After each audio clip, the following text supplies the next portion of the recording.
चरवाहा बालक और भेड़िया। एक गांव में एक चरवाहा बालक रहता था। वह रोज अपनी भेड़ों को लेकर जंगल के पास स्थित घास के मैदानों में जाता। वहाँ वह भेड़ों को चरने के छोड़ देता और खुद एक पेड़ के नीचे बैठकर उन पर निगाह रखता। उसकी यही दिनचर्या थी। दिन भर पेड़ के नीचे बैठे बैठे उसका समय बड़ी मुश्किल से कटता था। उसे बोरियत महसूस होती थी। वह सोचता कि काश मेरे जीवन में भी कुछ मजा और रोमांच आ जाए। एक दिन भेड़ों को चराते हुए उसे मजाक सूझा और वह जोर जोर से चिल्लाने लगा, भेड़िया आया, भेड़िया आया। वहाँ से कुछ दूरी पर स्थित खेतों में कुछ किसान काम कर रहे थे। चरवाहे बालक की आवाज सुनकर वे अपना काम छोड़ उसकी सहायता के लिए दौड़े चले आए। लेकिन जैसे ही वे उसके पास पहुँचे, वह ठहाके मारकर हंसने लगा। किसान बहुत गुस्सा हुए। उसे डांटा और चेतावनी दी कि आज के बाद ऐसा मजाक मत करना। फिर वे अपने अपने खेतों में लौट गए।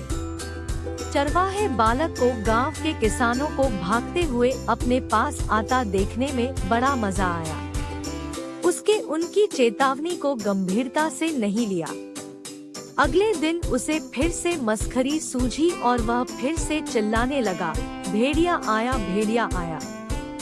खेत में काम कर रहे किसान अनहोनी की आशंका में फिर से दौड़े चले आए, जिन्हें देखकर चरवाहा बालक फिर से जोर जोर से हंसने लगा।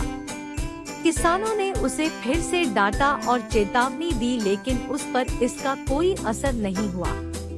उसके बाद जब तक वह किसानों को इसी तरह भेड़िया आया, भेड़िया आया कहकर बुलाता रहा, बालक के साथ कोई अनहोनी न हो जाए, ये सोचकर किसान भी आते रहे। लेकिन वे उसकी इस शरारत से बहुत परेशान होने लगे थे।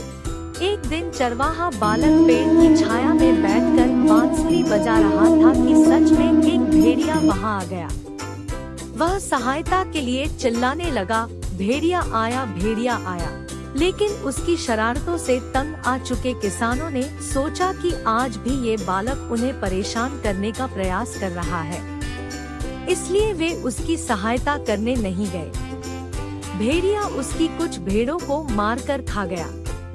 चरवाहा बालक दौड़ते हुए खेत में काम कर रहे किसानों के पास पहुंचा और रोने लगा, आज सचमुच भेड़िया आया था।